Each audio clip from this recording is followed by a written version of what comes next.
Yeah, cool. Okay. So, hello everyone. Welcome to the first event in a series for the Nova X exhibition, displayed at the Letherby Gallery at Central St Martin's in King's Cross and online until Saturday, October the 23rd. I'm going to just share my screen and give you a little introduction to who I am and what this event is this evening. So if I can just...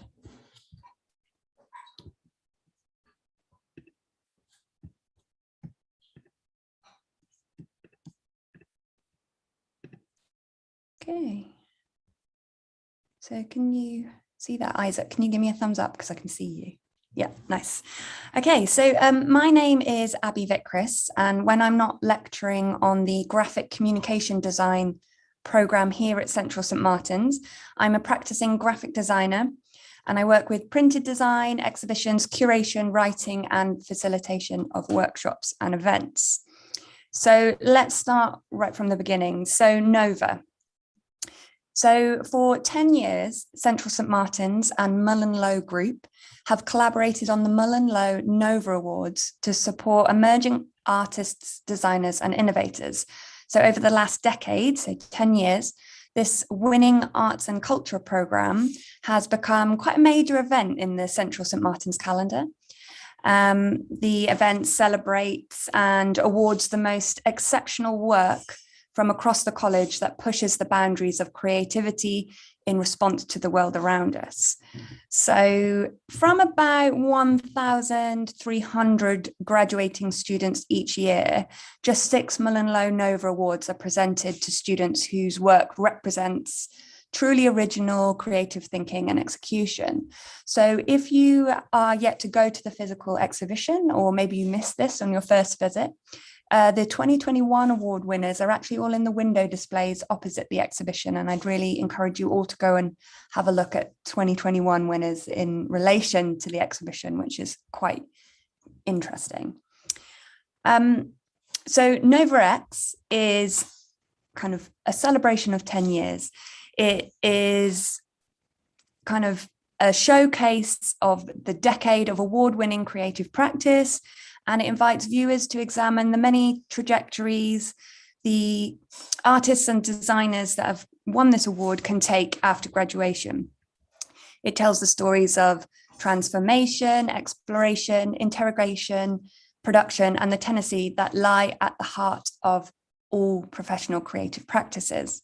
It shares how past winners of the Mullenlow Awards have propelled their careers beyond the educational environment, so post-CSM, and it maps their practices, their stories, and their interconnections as constellations. And I'll come back to the term constellation in a minute. So along with my colleague, Paul Finn, I curated the Nova X physical and digital components of the exhibition. So I'm going to just very briefly talk you through it, and then I will introduce each of the commission winners. So following an open call for content, we began the project with a huge audit of materials submitted by award winners and runner-ups over the last 10 years. So in addition to process work and final projects that had been created, each participant was asked to contribute something that we're going to refer to as fragments surrounding their practice. And these fragments are made up by multiple things, but we categorize them as inspiring images, reference texts, objects, insights, tools used, and artifacts. And these fragments held an importance for the contributor, the winners of the awards, or had some kind of pivotal impact on their creative journey since graduating. So the idea was, much like the Nova Award catalyzed the creative futures of the graduates, we were searching for the additional moments when things changed, ideas formed, or those eureka moments were generated after graduation. So over 500 fragments were categorized, and that included an alarming amount of spreadsheets and a huge Miro board that would make you sick if I were to show it you. So I've decided not to screen share it. But once we'd kind of collated all the information and performed a series of taxonomies, we started working with the design team Studio Height, and we diagrammed and plotted the award winners over a constellation and series of tagged themes. So this is the constellation, and here you can see them plotted. So the tagged themes allowed us to highlight the similarities, differences, and connections in creative practices over 10 years of graduating students from CSM.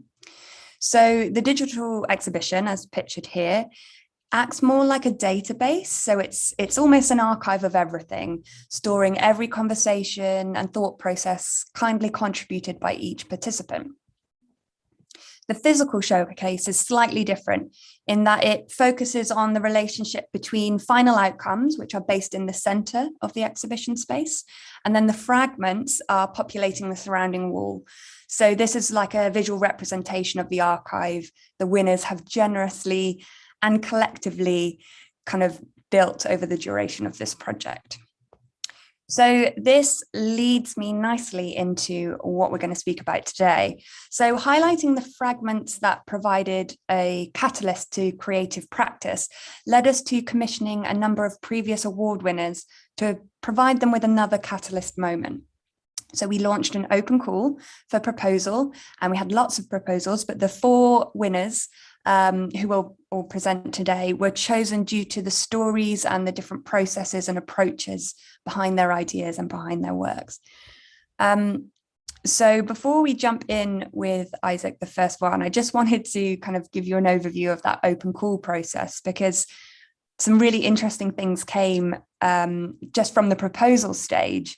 And we made an interesting list, well, a bit of an audit of what was going on in the proposals. So we had a number of fantastic ideas, including a paper model, animation, workshop, film, sculpture, ceramics, furniture, materials, objects, illustration, photography, audio, and a van-based installation. And these proposals came from alumni spanning 8 years, so all the way from 2011 to 12, 13, 16, 17, and 19. And in terms of location, these proposals were also all over the world. So we had proposals from Sweden, Barcelona, Berlin, London, South Korea, and Dublin. And then finally, the last little interesting nugget of information I'm going to give you is the range of practices attached to the artists and designers that put in a proposal. So these include an animator, a firefighter, industrial designer, PhD student, artist, illustrator, ceramicist, architect, teacher, material researcher, and filmmaker. So there was a lot up for grabs in this proposal stage. So first of all, I just wanted to say congratulations to the 4 winners. Your proposals were really, really strong, and the work you've made as a result is really fantastic. And I will, I'll briefly, just so everybody knows kind of the format, I'll briefly introduce each commission winner, and then I'll ask them to talk us through the commissioned work and take about 10 minutes. And then we'll have a Q&A at the end. So please add your questions to the chat box on the side. If you can't see it, it means you need to log in. And then once all the presentations are done, we'll work our way through them, kind of asking the commission winners to contribute. So without further ado, I'm going to start with Isak Åkerlund.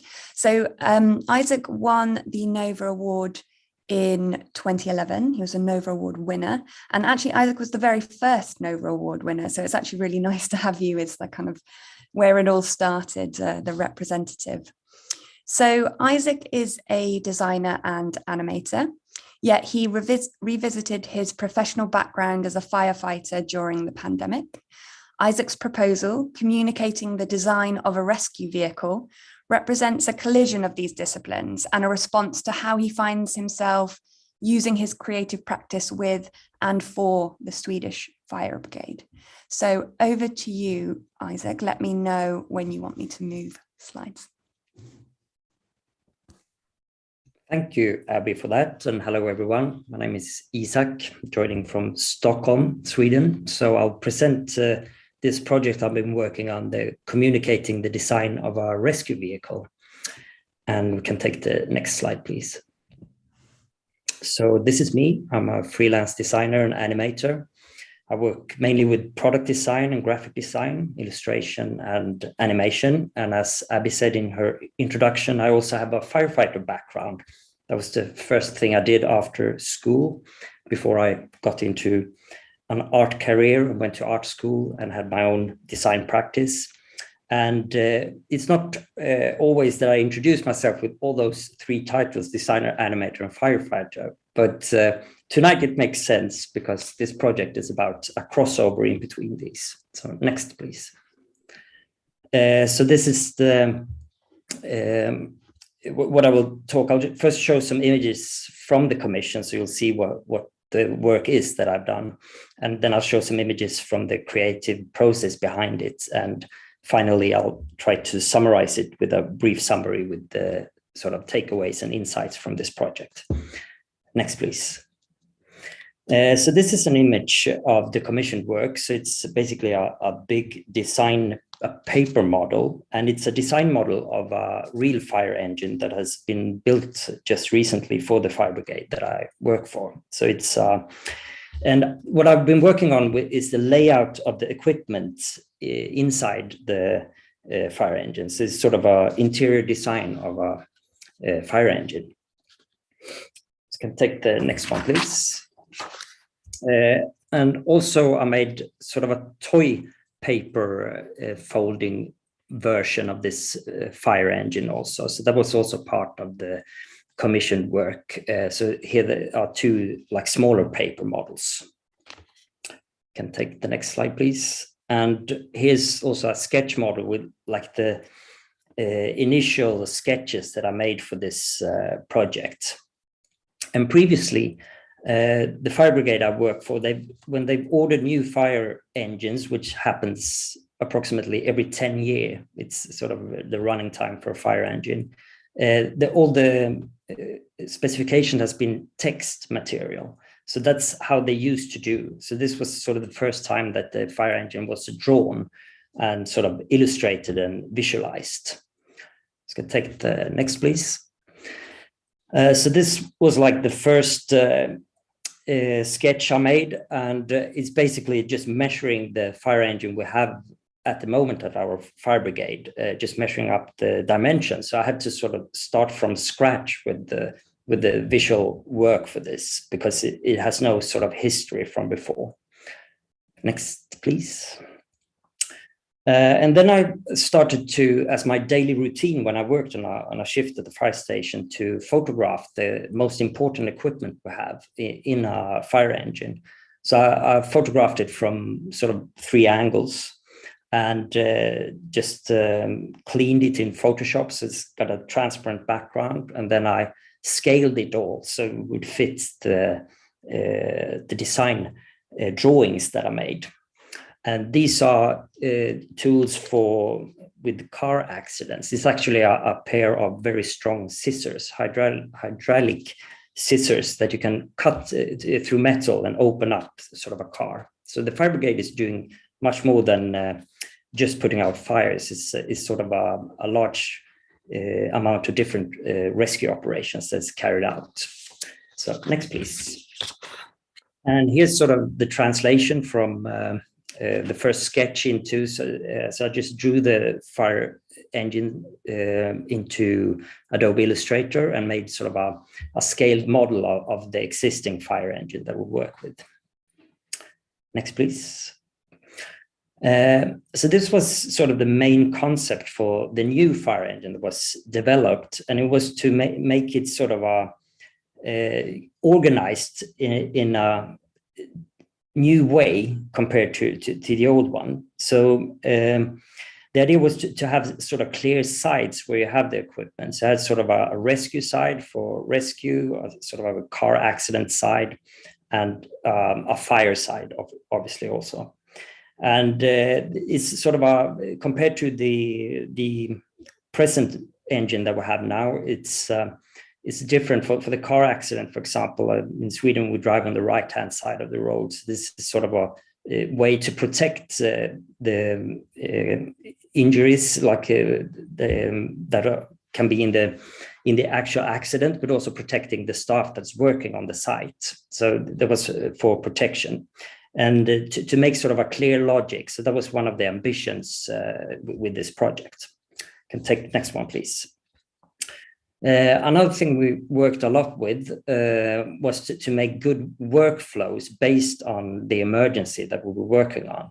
So this is sort of a graphical illustration of the movement of each firefighter, like 5 people in a fire engine, how they move and what equipment they will take. And this is during a fire call out. So the ambition was to make very smooth sort of and clear movement. So you will use your time as efficient as possible.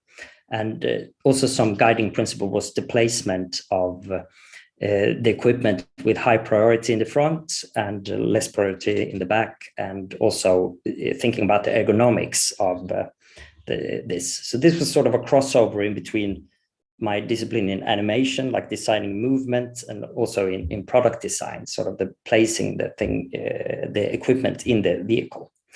Next, please. So here's sort of the mixture in between those illustrated drawings and the photographs of the equipment scaled. So this was like a build your own fire engine tool in a way, like a paper doll almost, where you can sort of try and test the equipment around and see where it fits and try different workflows. And it was a collective process. And since it was visualized, it was easy to have other firefighters, my colleagues, working to put input into the project. And basically I draw what we all came up with as the best possible way to create good workflows. Next, please. So here's more detailed design drawings from, and this was the design drawings that was sent to the manufacturer, and this showing this car accident side with the equipment used there, with the scissors, for example, the hydraulic tools, and also slides for ergonomic reasons to take out the heavy equipment, etc. Can take the next one, please.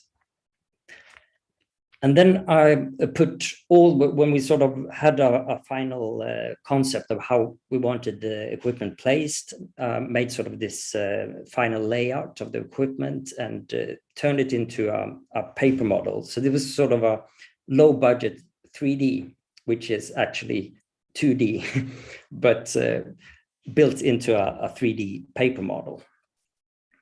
Can take the next one, please.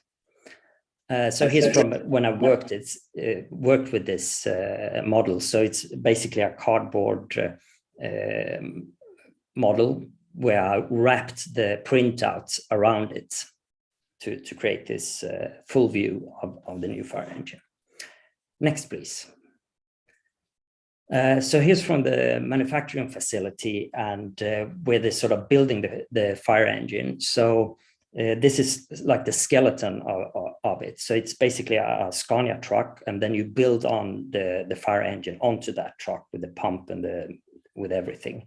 And the person that's working, he's actually standing in the water tank of the fire engine. So it carries 3,000 liters. I translate that into English. That's 5,300 pints of water. So next, please. So this is a bit further down the line. It's almost completed, sort of, and built according to the design drawings that I showed earlier. Can take the next one. And here it is arriving at quite recently to the fire station where I work in Stockholm. And now we're working with installing sort of the final equipment into it. So it's all the big tools and sort of the installments that are in place here, and we will add on the smaller equipment. Can take the next one. And here some images from this design drawing that I showed before on the car accident side with those heavy hydraulic tools, and how it sort of came out in reality. Can take the next one, please. And here's the the paper folding fire engine, the toy version of it. And if you take next, Here's it built as it was shown on in the exhibition. And this was also used during the Corona pandemic, actually, as a friendly stay at home and protect your loved ones campaign on Instagram. So it was a free download to download those models and build them. And next. And for the design festival, I made this special edition of the paper folding toy with London Fire Brigade graphic theme on it. So it was a build your own fire truck and a design and color your own fire truck versions of them. Next. And here they are shown side by side, like a symbol of the international collaboration in between fire brigades. And it was more than a symbol, actually, because next slide, I was, as a thank you for designing this little paper folding toy, I was invited to the London Fire Brigade and spent a day at the Euston Fire Station. And we had a really good discussion, and they showed their layout of their rescue vehicles and fire engines. And I could show this concept for them, how we have thought. And this was the first contact sort of made in between the Swedish Fire Brigade and the London Fire Brigade. So finally, just a few, like a short summary of it. So it was been very interesting to work with this project, and it has some obvious, very things that come out from it, like a new concept for SBFF is the fire station I work for. So we have a new concept for the fire engines that we will work with. So this will be taken into service in November probably, and start working with that. And hopefully it will be a little bit better than the one we have now, and something to continue to work on. And it was also interesting to sort of introducing design methods and visualization into the fire brigade. They've not worked in that way before. And we've also got some new communication material with the paper models that I think is interesting, and I have a lot of ideas how we can use this sort of low budget 3D technology to communicate both internally and externally. And it also initiated this collaboration between the London Fire Brigade and the Swedish Fire Brigade. And it was also interesting for me personally to sort of mix my different professions and make like a synthesis in between the design and firefighter practice. So thank you very much for listening, and I will hand over to James. Thank you, Isak. That was brilliant. So if anybody has any questions, please pop them in the chat and we'll come back to them at the end once everybody's presented. So next up is James Beatham. So James is the Nova Award runner-up for 2013. James is an illustrator and artist exploring craft, fiction, magic, and conspiracy theory. So James's proposal, let me see if I can get this right, machine through which to divine the hidden communications of animals in the dark, focused on learning and experimenting with the process and tools of pit firing, which when combined with his conceptual interests and existing skill set, resulted in a beautiful ceramic water fountain for the Nova X show. So James, over to you. We've just got some images of your work for you to. Yes, thank you. Yeah, I didn't provide images in quite a chronological order, but I'll just talk over what images you have. So yeah, thanks for the intro. Yeah, so I'm here working in Berlin at the moment, and correct, I work as an illustrator, as an artist, and also as a teacher in a ceramic studio. So part of my proposal was based on creating something that could help me learn a new skill. And this new skill particularly was pit firing. This is a technique that I'd never done before. And that is, the more techniques I learn as within my, particularly in ceramics, the more available I am to teach and to teach other people to learn these skills. So at the moment, I mainly teach what is called hand building in ceramics, which is like sculptural forms and glazing techniques and things like this. So pit firing was a completely new endeavor for me. So it was good to have the chance to give it a go, basically. But yeah, so obviously I used the pit firing to create a piece which is answering the same kind of conceptual ideas as my general art practice, and that is usually sculptural and based in ceramics. And the focus of my work, as introduced, is on sort of how fictional worlds can be used as frameworks to understand the real world, I suppose, or different concepts, basically, and particularly on how craft and form can become functional items when they're viewed through different fictional worlds. So particular worlds that might be obvious starting points are like science fiction dystopias, or the afterworld, magical worlds, things like this, that when you start to look at things through these lenses, you have options open to you which you wouldn't if you just take IRL as being your position. As an example, I think maybe to explain that better or where I started working from this idea was taking artworks that are described in science fiction books particularly. So these works are open to all kinds of different mediums and times that you couldn't use in real life. So you can start to explore things that you couldn't in regular sculptures. So I try and incorporate fiction into my artworks. And usually I do this by playing with scales and different forms to start to bring in different narratives and shapes that take the form out of the real world and take it into this sort of fictional space. So this was what was presented in the sculpture. But yeah, so the process itself was pit firing. So I guess maybe there's some, so I mean, the pictures that you can see here is just some experimentation I was doing with working out how to get the fountain going properly. And there is how to get some felt to stick to the wood that I was working with. But yeah, so basically the sculpture that I made was a lot larger than what I would usually be making, and with a lot of different materials that I don't usually work with. I think ceramics is often limited by the size of the kiln you have. Basically, it's quite a difficult medium to work with.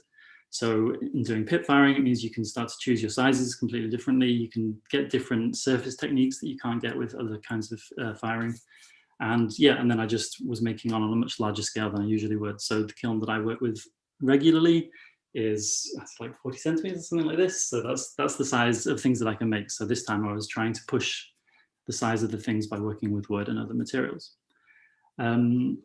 Yeah, so I basically, once I'd decided to work with pit firing, I just had to go on the internet and start looking up YouTube videos and going on blog posts and stuff to find out how this is actually done.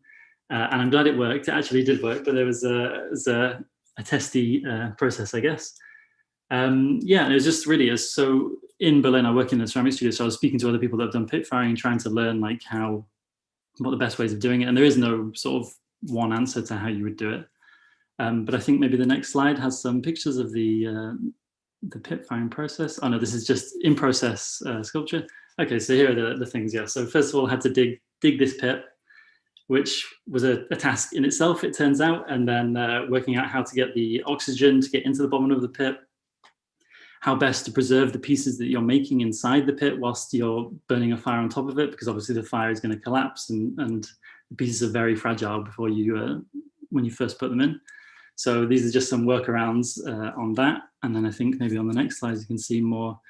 Yeah, so on the left-hand side here, we have the pieces that I was making, which are slowly, so as you're doing it, you have to sort of like burn the fire slowly, start to heat pieces up so that if you put them in too quickly, they're going to crack. And you also like can't have them getting too hot too fast, because then they're going to fire wrong. So you put them in very slowly, burning the fire. And the whole process took about, well, the whole process was a day and a half before you can actually take the pieces out.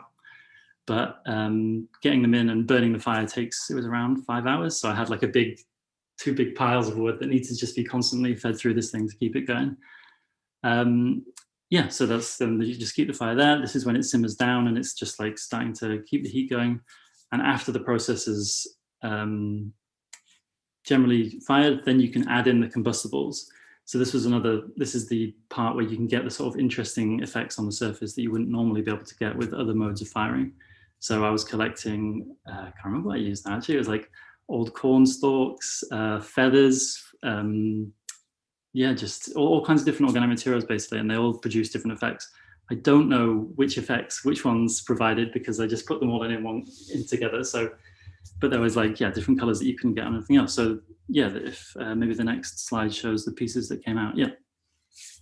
So you can see the sort of the different colors and the way that they're, basically it's like the smoke is what then gives these things the color. So you can kind of see the way that the surface is like a smoky surface rather than usually what you get with glazes, which is like a liquid running surface.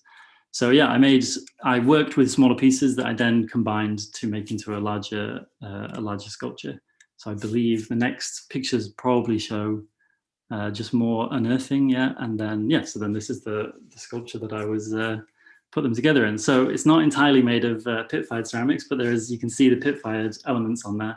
And then the rest is more of a sort of like shrine esoteric machine that fits in, that is the same kind of conceptual background that of the pieces I made. So yeah, the having the commission, of course, like meant it gave me the space to have the time to learn to do pit firing, basically, which I definitely wouldn't have been able to do without that. And also somewhere to have the possibility to make something much larger, although still playing with the same ideas, but something that I wouldn't have been able to make had I not been able to, not been given the chance to make the commission. And yeah, I think the other pictures just show more angles of the piece there. And that's it. Great, thank you, James. I have to say the pictures just don't do it justice. It's so good in the flesh. Yeah, it's difficult, always difficult to get good angles and stuff like this. But yeah, it's really nice little addition to the show. Thank you so much. We're going to jump straight over to Tina. So Tina Gorjanc was the 2016 Nova Award runner-up, and Tina is a design researcher using material exploration and speculation to start conversations around product design and scientific procedures. So Tina's proposal, Syros, was born from a previous project called Harvest, which explored ways to sustain nature by easing human self-appointed entitlement to it. So for this commissioned piece, Tina has undergone a rigorous process of material production, building on existing techniques of producing material alternatives to the rhino horn. So Tina, over to you. Hello. Hi, thanks for the nice intro. Yes, so just to start off in one sentence, essentially the Syros project is a project of exploring the commercial value of rhino horn. And how I did this, my process was essentially isolating the effective meaning that is usually associated with this contagious material and its materiality. So yeah, if we go to the second slide. Yeah, as Abbie already pointed out, my design practice really revolves around showcasing the possibilities of different scientific procedures, which are usually anchored in biology or bioengineering, sustainability, and that sector.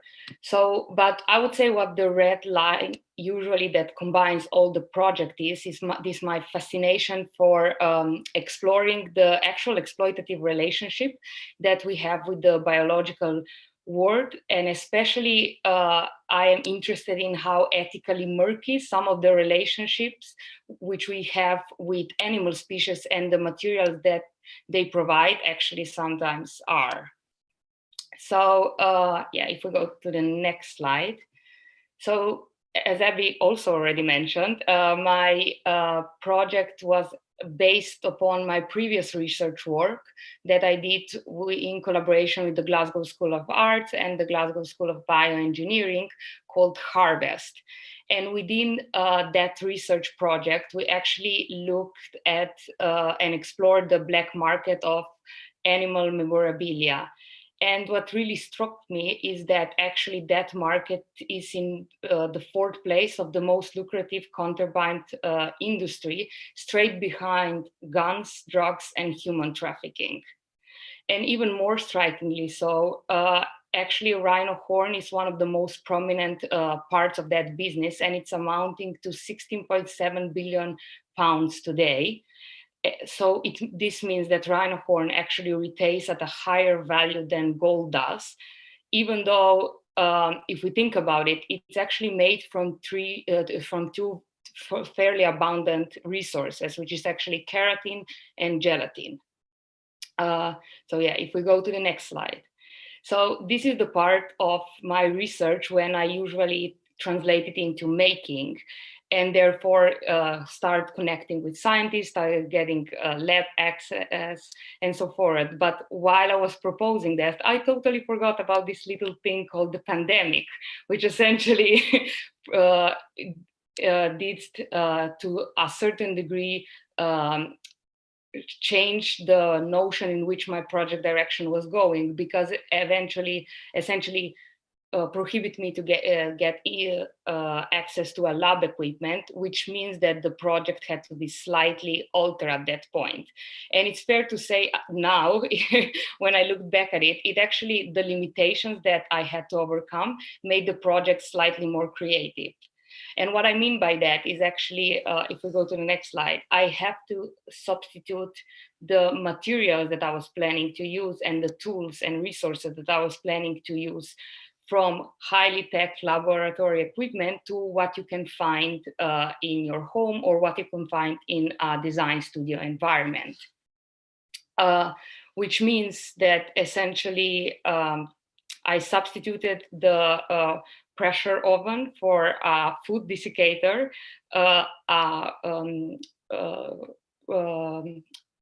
grinded powder pressing machine for a mold that essentially presses down usually resins, and a very fancy compound that isolates the cuticles from the hairs to something really commercially available substances that actually does the same job, although it is fairly present in our everyday.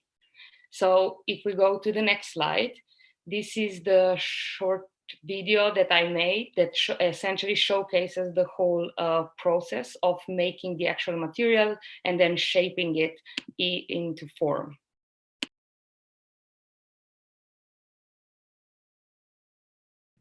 Oh, sorry, it's just an image, Tina. I can bring up the video afterwards if you like.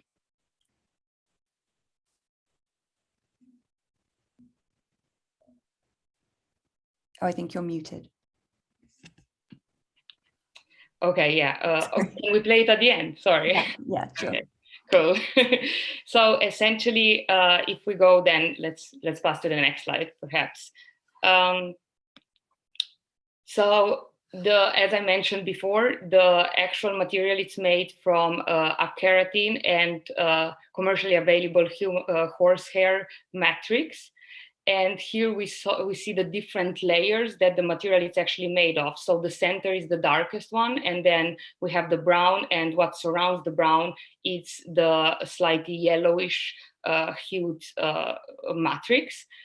And the only difference between the layers is that actually the further we go inside, so the further we go towards the black, the more calcium it actually has, and then it gets lesser and lesser, and then eventually the outer layer, which is the lighter layer, doesn't have any calcium.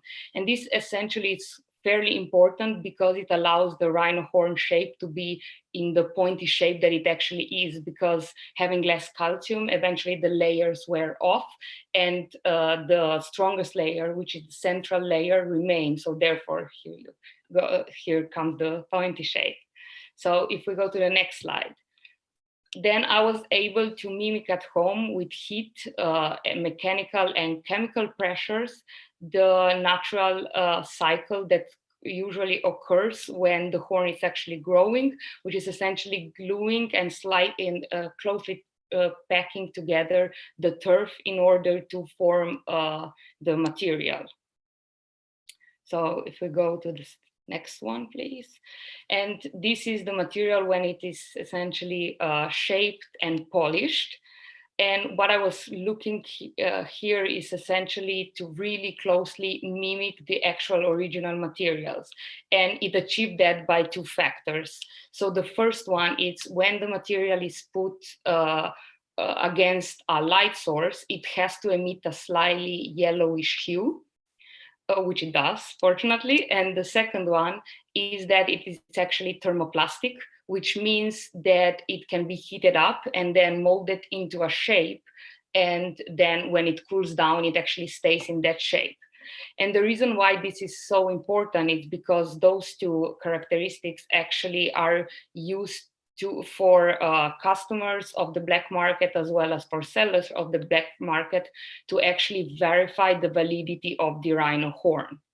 So essentially, if you would to suddenly spread it, if a specific person wouldn't have the laboratory equipment to check the exact chemical component, they could possibly exchange this for the original horn, which is also a problem actually in the black market itself, because it is reported that 70 to 90% of what is currently sold as rhino horn is actually buffalo horn, an alternative that is more accessible, but at the same time also highly different in terms of its chemical components.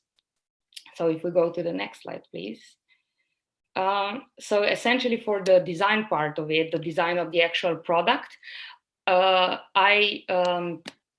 so the criminal networks that are smuggling rhino horn from Africa into usually China and Vietnam are turning it into jewelry, and this is because they aim to evade the detection on airports. So it is usually the routes go through common airports, and actually people who are smuggling the material are just wearing it on top, because the special forces are not trained to detect the material when it comes to like just purely being in a shape of jewelry.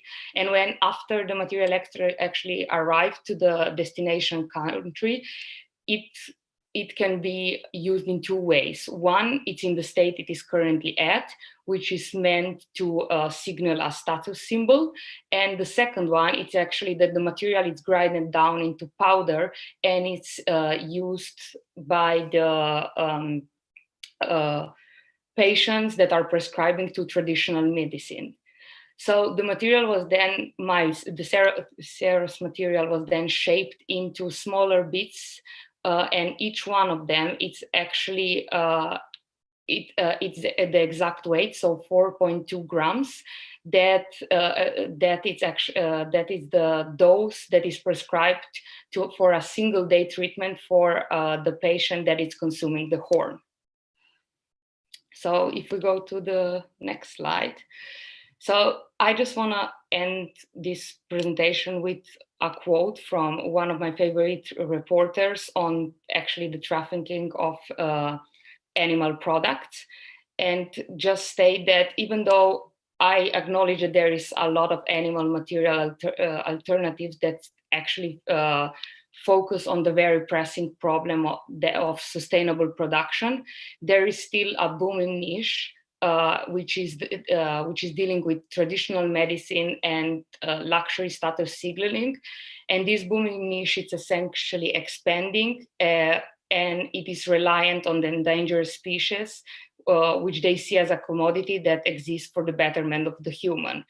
So while this is still expanding, unfortunately, it is also consequently diminishing our diversity, and therefore really impacting the ecosystem it is currently living in.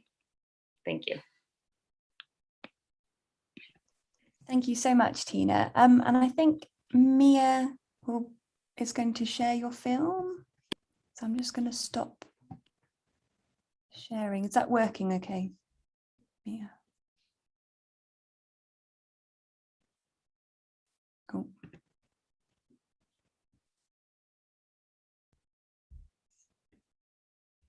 Oh, 1 second. Do you have it to hand?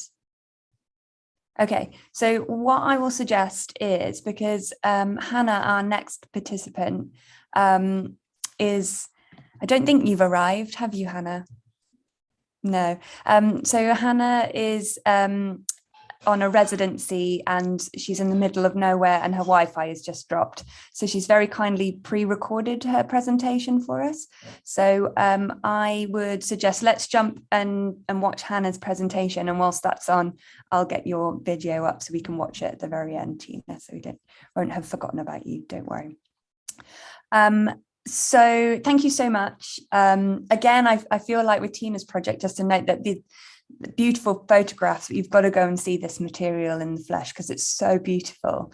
And the story behind it all just makes it really, really quite a special thing to see in person. So please do.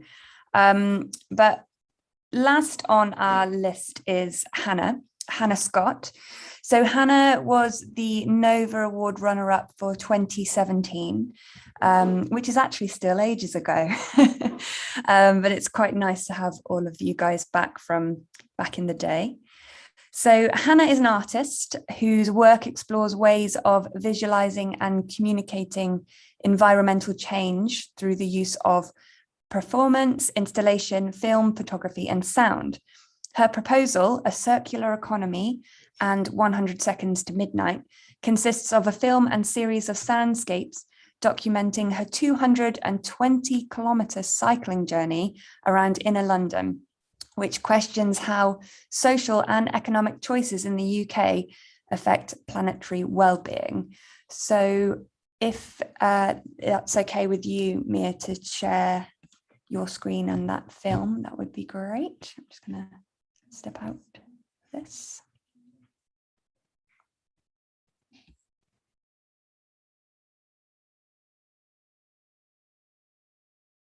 Thank you very much for listening to me on a recording because I'm having some Wi-Fi problems here where I am in Spain. So thank you very much, Abbie. So I've been thinking a lot about what I consume and what I produce and exploring the idea of art as actions and journeys rather than objects. So that's to try and challenge my own values and abilities rather than simply delivering a moral message. And so journeys have become integral to my practice as a source of inspiration, but as well as being performative works in their own right. And so since 2017, I've cycled and sailed approximately 20,000 miles.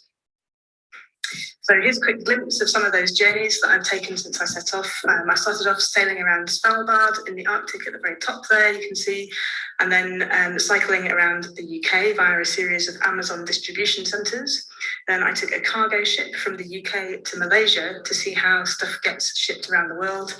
And following that, I cycled around New Zealand to find out about my family history and my real identity rather than the objects that I think that define me, and various other trips. But most recently, for the Nova Commission, I cycled around London. So these two slides, just to quickly explain, this is in the exhibition and it shows sort of, how I regard my studio and the way that I work. And in a sense, for me, my studio is everywhere. It's inside and outside. So on the road, when I'm on my bicycle or traveling, I'm in the present. I'm vulnerable and I'm open. Whereas at my desk, I'm sort of in a place where I can reflect and experiment. And I really like this inside-outside collecting, processing relationship because it keeps me in a state of flux and out of my comfort zone. And I think that that's key to making work. So what led me to work in this way? Well, around 2014, I'd started learning about climate change and plastic pollution. Both my parents had recently passed away and everything had become quickly quite overwhelming as I began to try to cope with my sense of both personal and ecological loss. And I was questioning my values and my lifestyle choices. And that led me to start questioning my identity. And the psychologist Sally Weintraub has this really nice quote in her book, Engaging with Climate Change. And she says that our identities and status are intimately bound up with our lifestyles. In current consumerist societies, we are actively encouraged to express our sense of identity through our material possessions. And so losing these can mean losing our sense of identity. So during my MA at St Martin's, I experimented with plastic packaging and casting shapes and using recycled materials and artifacts and ice and so on. And so what you can see in these images are some of the things that I made, and they are created using recycled shopping bags, plastic packaging, bottles, and other different materials. And thanks to the Nova Award in 2017, I visited the Arctic where I collected air samples on behalf of scientists at King's College in London to try to determine whether plastic particles were present in the air. And I conducted a beach clean with the help of everyone who was on the expedition, and created this piece of work, which was a time-lapse video that documented our group cataloguing and organising what we'd actually collected. And I really, really loved this process of travelling through a place and documenting and using what I found to create something more ephemeral. So in 2018, I started a new project called All This Stuff Is Killing Me. And the idea with this was to leave my material possessions behind and to live simply and travel in as low carbon a way as possible for 1 year. So I started off by making this list of everything that I own, which you may have seen in the exhibition, in the Nova X exhibition.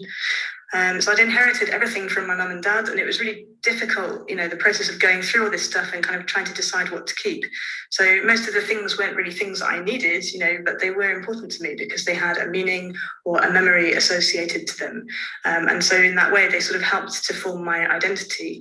And so separating myself from them was really, really difficult. But I kind of pared everything down to the bare minimum.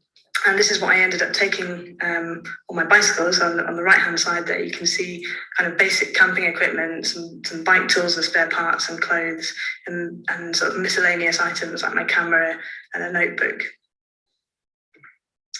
So I cycled around the UK, and in the UK, my route linked a series of Amazon warehouses. And I was thinking about these as kind of cathedrals of consumption, which are these enormous buildings, that contain everything that we want and everything that we're made to feel that we need.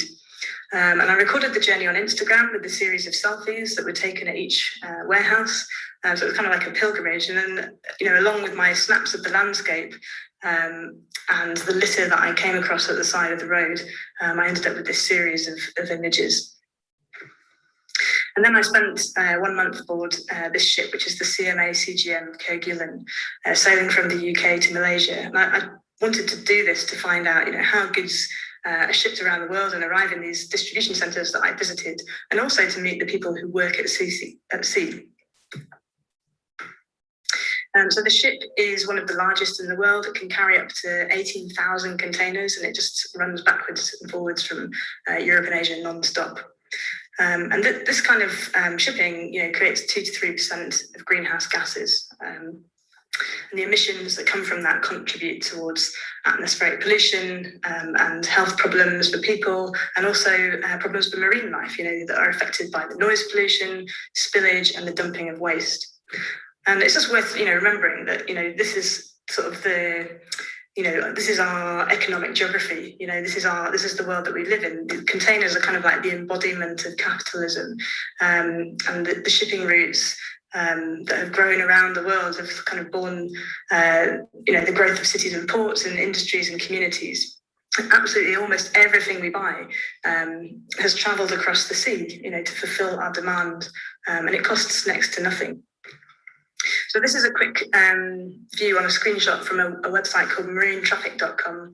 And it shows the ships that are currently at sea. This was a grab that I took while I was on board Kerguelen, and it records about 170,000 ships.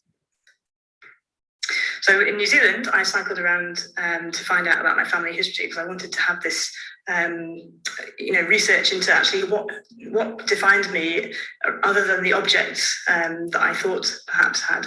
And so I got to know my great-grandparents and my grandparents, and my mum and dad a little bit better than I had done beforehand. And that was a really, really wonderful experience, having that insight. So researching the ideas for the Nova X Commission, it was all based on this kind of foundation. And what I was thinking about at the time was the concept of a circular economy. So basing the principles of designing out waste and pollution and keeping products and materials in use. So regenerating natural materials rather than our sort of current economic model of consume waste. So I started investigating map data for London and questioning, what do we see if we look at mass consumption in London? How do social and economic choices here affect planetary well-being? What is our individual and collective responsibility? And, has the pandemic affected people's relationship with the environment? So I was experimenting in reusing my own work to try to reflect this idea. So what you can see in the top right-hand photograph is an installation that I made in 2019 called All This Stuff Is Killing Me. And it was a 7-foot cardboard shipping container installed in an exhibition at the Royal Geographic Society. And this was made of cardboard that had been supplied by a company called CS Recycling in Hertfordshire. And all that cardboard had been used to transport goods from China to the UK. So I reused the cardboard and made handmade paper sheets out of it, and then printed the maps onto this. So looking online, I came across a lot of map data, and it's all courtesy of the Environment Agency and Greater London Authority, and it's quite shocking, the projections for the future in terms of flooding, and also thinking about things like how we deal with our waste and the effect that that has on the environment around us. So the map data that you can see here, the top left-hand side is the rivers and sea flood risk zones for London. To the right of that are the high street boundaries, so just thinking about where people go shopping. And then below the bottom left-hand side, you've got landfill sites around London. And the centre bottom map is my cycling route around London, which I followed for a circular economy. And it's interesting to see when you look at the big map on the right-hand side, much of that route in the future potentially is flooded and inaccessible. So the film that I created for the Commission, A Circular Economy, is a film documenting my journey cycling 220 kilometres around inner London. And I followed the Capital Ring, which is one of Transport for London's walking and cycling routes. And it took me through suburban streets, shopping centres, ancient woodland and historic landfill sites. Ian Sinclair, the author, in 2002 made the observation of London as a malvirus landscape consumerism retail landfill in his book London Orbital. And I think it's really interesting to think about this in the context of environmental tipping points, and question how our lifestyles here, particularly in the West, and particularly somewhere like London, how we're actually affecting the climate. We don't think it affects us so much, but I think that's maybe beginning to change, and I think seeing things like the Thames Path flooded, as you can see in this image, due to the recent storms, brings things a bit more to the forefront, a bit more realistic. And also listening to the sounds of the city, the traffic, the nature and people. There's just so much noise pollution. So with that in mind, I created 100 Seconds to Midnight, which is an experiment creating ambient soundscapes. And I started recording sound when I was cycling around the UK and in New Zealand in 2018 and 19, just using my phone. I really wanted to bring sound into my practice because it's so evocative of a place or time, or of an emotion. And also it's something that I can collect while I'm cycling, that doesn't actually take up too much physical space in my pannier. So I captured field recordings and photographs at 10-kilometre intervals all the way around London. And I used my bicycle handlebar as a sort of stereo bar, attaching the left and right microphones to the bar bag and in between, in a semi-biurnal setup, so I could record on the move as well as at fixed locations. So for that, a new soundscape is being released throughout the exhibition each Saturday night at 100 Seconds to Midnight, and listeners are invited to listen and to consider the relationships between consumer culture and environmental change. And finally, just to say what's happening next. So thank you very much to Nova for funding the commission, which I'm now using that funding to be here at Hoya Art and Ecology Residency in Spain, to learn about the environment here and how it's affected by climate change. So we're basically in a desert in the south of Spain, and to see the methods that are being used here to work with nature, to find solutions to the problems, and exploring ways to apply this to my own practice. So I'm creating and documenting ephemeral artworks, making shorter journeys, using natural materials and artifacts and the landscape itself, and documenting this with field recording and photography, and trying to consider the relationships between our lifestyle and the warming European environment. So with that, thank you very much. And back to Abbie. Thank you.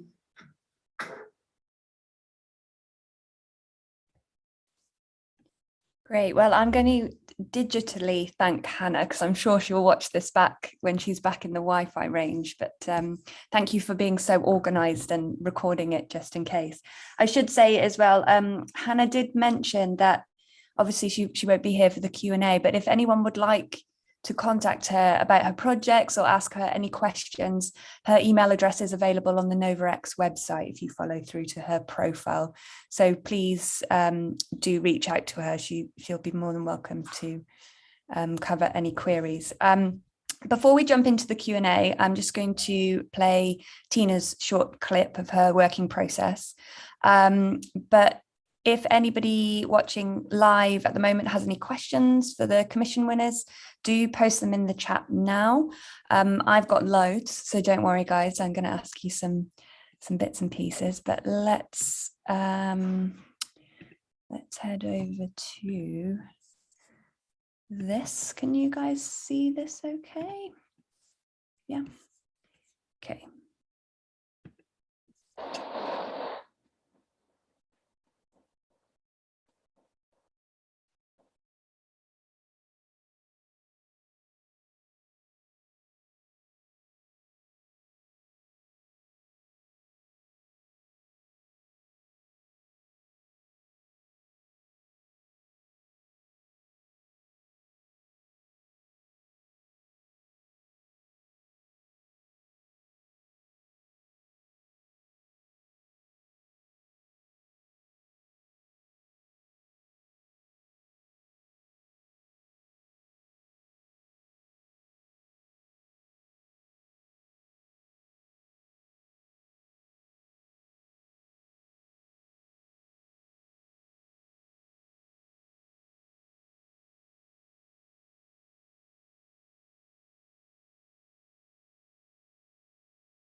Thank you, Tina. Your documentary process is just as beautiful as your final outcomes. It's really, really lovely.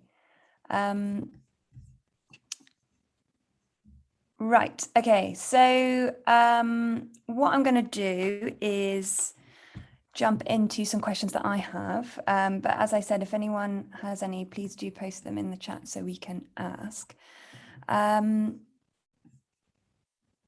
Right, so my first question is kind of for everyone. I noticed looking at all the results from the commission that you are 4 very different practitioners with very different approaches, but something that seems to tie you all together is your relationship with people, and whether that be kind of a project to collaborate overseas like Isak, or the other 3 of you are kind of dealing with humanity's kind of rituals or habits or things that we do or don't do in interesting ways. So I was wondering if each of you could tell us a little bit more about the role of people, participants, or audiences in what you've created. I wonder, should we start with Isak? Do you want to go first? Yeah, absolutely. No, I think the collaboration aspect of my project was, it was such a relief to get out of the quarantine in one way, to meet up with people again and be able to collaborate. And I also found it's always interesting to sort of mix cultures, and it's also like the design and firefighter environment is very different in itself, even if you're sort of within your own country, and then to mix it up one level more to take it to London, it's sort of it adds a lot of information. It's very rich, sort of always a culture like with like the fire brigade. It sort of has a very rich history, and it's so interesting how it's differentiated between the countries, and sort of so to me it's that aspect of meeting and collaborating is sort of very important, I think, in my practice.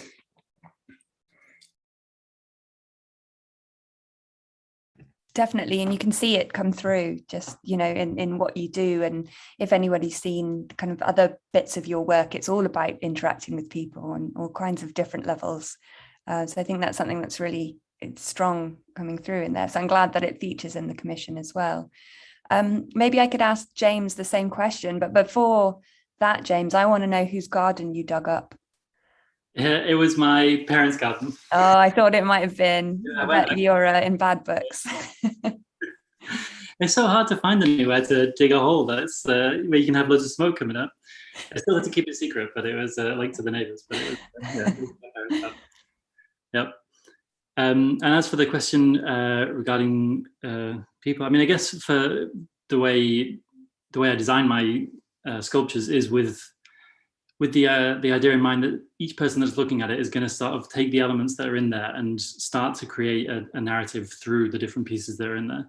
So it's very much about, while it's not to do with a particular collaboration with individual people, it's about creating a scenario where the audience, always with the audience in mind, or the viewer, can start to create their own story, basically, or be, you know, there is a story there, but it's never given exactly. So there's always this idea that there's some kind of intrigue, or there's something being told there that is always kind of like concealed to some degree. Yeah, and I think it's to do with basically the idea is toying with this idea of how things get their meaning, or what the, you know, how each person is approaching it and putting these different aspects together, and what that will talk to them in different ways. Nice. It's a really kind of exciting part of your work that it's so relevant to everyone, this kind of this interpretive side that humanity has, but actually you have no idea how everyone's going to read it. So there's probably the plurality of what you're doing. It's probably infinite, the stories that people could come up with. Yeah, I guess so. Yeah, and I think, I mean, that's just like I mentioned in the thing about, like, say, I think it's really relevant now, obviously, conspiracy theories, which was the, you know, their fringe thing, but somehow it's now it's in everyone's lives all over, and it's this, you know, how people are drawing inspiration for their truths from different aspects all over. And like I try and have some aspect of that in my sculpture, that there is this idea that everybody is bringing their own truths to things. So I'm just trying to, like, you know, experiment with the nature of how this comes about in these sculptures. No, it's really beautiful. And then Tina, you've got quite a kind of direct purpose with people, I suppose, with your project. Yeah, I think for me, it's actually people are almost the main ingredient, even though I'm dealing with materials that don't directly connect to people. I mean, the relationship is, but the actual material is not.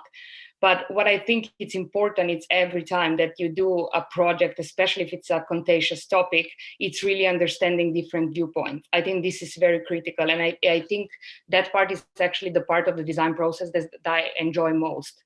What I started to do is actually map at the beginning what my belief about the project is. And then as the project evolves, see how it's reshaped and how at the end I have a completely different overview of the actual topic, and then maybe map it down and understanding who has actually had the biggest impact on changing how I perceive the topic. Yeah, that's really interesting and very similar to Hannah, I suppose, this idea of changing perspectives or challenging perspectives by, putting a scenario out in front of somebody so that they can then start to reimagine it in a different way, or kind of, think about their input into something. So I think that's really, really powerful. I think actually I'm going to ask Tina the next question, because you mentioned the impact of the pandemic and this idea of being restricted as means for kind of making you a bit more creative, or it just challenged the way that you worked, I suppose. So my second question to everybody is, how did the pandemic catalyze something within this process or a previous bit of work? Because we've all been working kind of in this not quite lockdown, not quite freedom kind of scenario over the duration of this project. So I'd be really interested to hear a little bit more about how that impacted each of your processes. I think if I start, for instance, I regard myself as a really hands-on designer. So everything is really hands-on. Everything is usually showed in an environment, in an exhibition setting, or it is meant for a use. So what changes for me when the pandemic started is that a lot of the actual field has moved into a digital realm, which I wasn't quite easily adapted.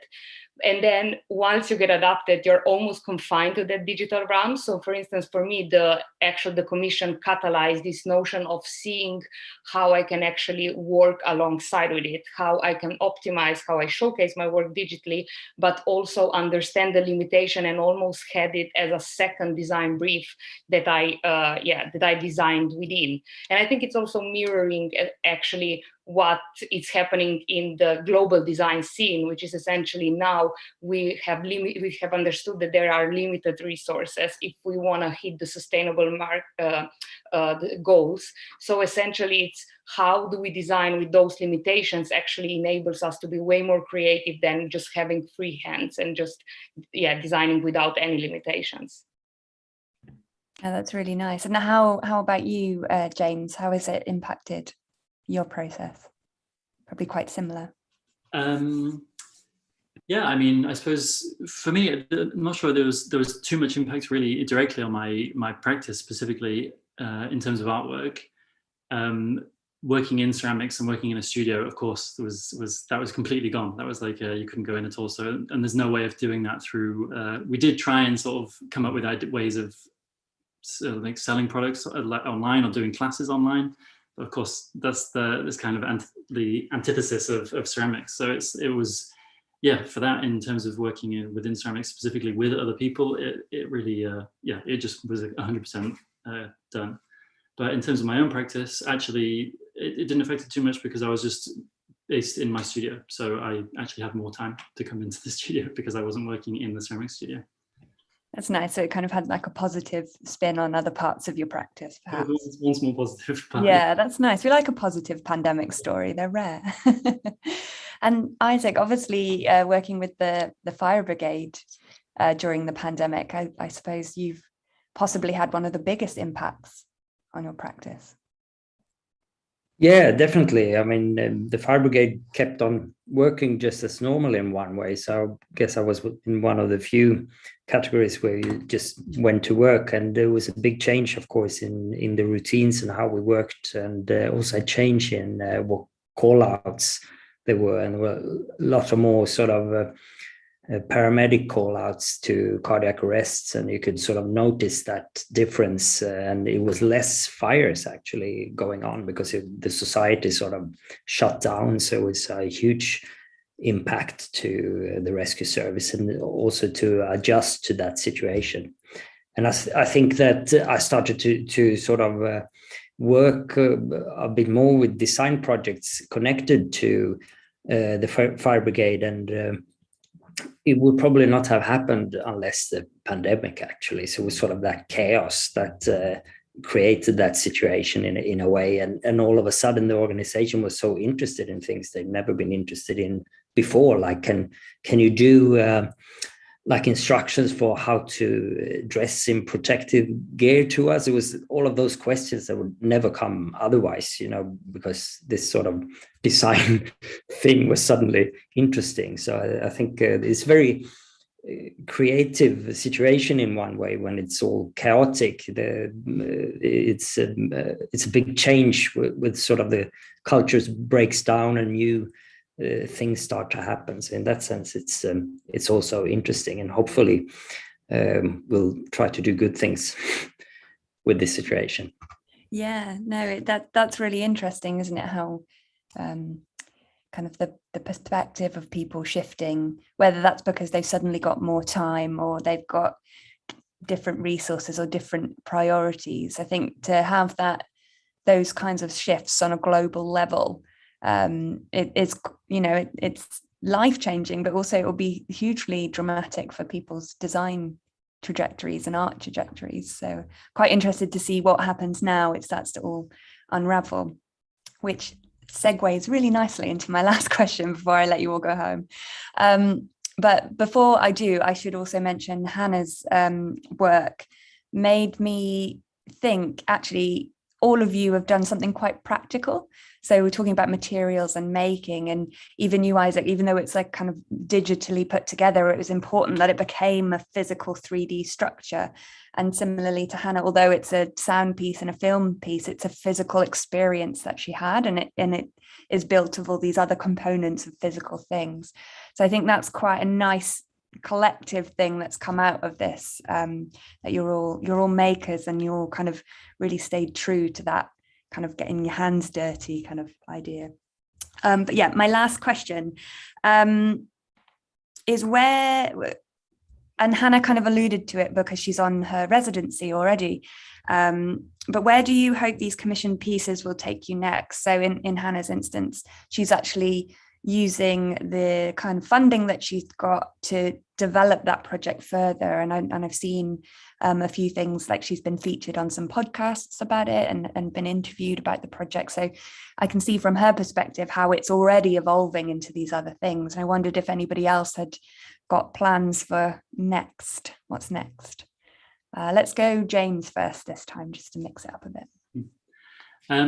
Yeah, I mean, specifically for me, in terms of the part of the idea for the commission, although the reason I wrote it in that way is to learn this skill. So for me, it's specifically, while the sculpture follows in the similar vein that I've been working in, although it was good to like be able to work in something much larger. The main takeaway for me, I think, would be in having learned this skill basically, and have the ability to then take that and do it somewhere here in Berlin. I'm not sure which garden I'll find, but I'll dig a hole somewhere. And yeah, and be able to teach that, because as I say, teaching is a big part of my job here, and this is a whole other skill that I can then pass on to other people. That's really lovely, the idea that actually you've learned it, but it will cascade down to your students too. That's really lovely. And I hope you find somewhere to dig a hole. It's really beautiful work. I'd love to see more of it. Tina, how about you? What's next for you? Because this already is a development of part of a project, isn't it? Are you going to continue? Yes. So I think what really what the commission actually incentivized, that actually translate all of this research into the first making stages. So I would say this is the first prototype. This is the initial thing when you approach other people, but you also continue developing the material itself. Because as I was researching and as I was making the material, I saw so many potential avenues. It's not just the material development, but it can be developed in so many different ways. So yeah, just next stage is like getting access to partners, hopefully some wildlife institutions, that we will continue on to grow this. And it's always good to have something physical to show that it's actually showcased that the research has actually been translated to this first prototyping stage. Yeah, and quite good that you've got this prototype to show. It's almost like the proposal, the pitch for the next thing, like you say. That's really lovely. And Isak, how about you? Now you've forged your Swedish UK connection. What's next for this project? Well, the next thing that will happen very soon, actually, is that we'll start working with this fire engine that was sort of conceptualized and drawn. So that will be very interesting to sort of see how it works in practice and learn from that. And hopefully it's already starting to making the orders for new fire engines. There's 9 fire stations in the they work together, sort of in the fire brigade that I work on, and there will be new fire engines next year. So then we'll sort of learn from this one and sort of make next one a little bit better, hopefully. And so I think this probably this will be sort of a new thing that I will work more with the sort of rescuing theme and do some collaborations with my other professions, so to speak. Your many professions, yeah. Yes. No, that's really lovely. And I think what's really great is I hadn't seen the kind of photograph of the actual fire engine being kind of built from. I think it's so beautiful to see that little sketch that you've turned into a model, and then suddenly it's actually a big real thing that's going to change people's lives. And, you know, using that design thinking, like all of you have done this to some extent, to kind of challenge something or change something in front of you. So no, it's really exciting. And then I wish you all the best with it. I'm going to draw it to a close because we're already 22 minutes late and I could just talk to you all night. But yeah, thank you so much for giving your time this evening to us. It's really lovely to hear more about your projects and your process. And and just thank you from CSM and Nova and Mullen Lowe as well. Have a lovely rest of your day, evening, morning, wherever you are in the world. Thank you. Thank you very much. Bye. Bye-bye.